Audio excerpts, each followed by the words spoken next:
Hi guys, ayan. Para doon sa mga may violations na hindi matanggal-tanggal, yung mga nakaraan na mga violations pa, yung sinaunang violations pa, nang tinatanggal natin ay hindi na siya matanggal-tanggal, panoorin nyo tong video na to guys kung paano tanggalin. Ayan.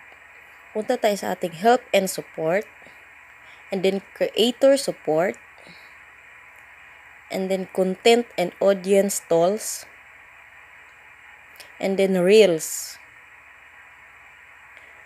And then, pindot natin yung 3 lines sa taas. And then, support inbox. Pindot natin yung your alerts. And then, may makikita tayong ganyan, di ba guys, yung hindi madi-delete. Pindot natin yung 3 dots sa taas. And then, delete post. Ayan. So, sana nakatulong guys.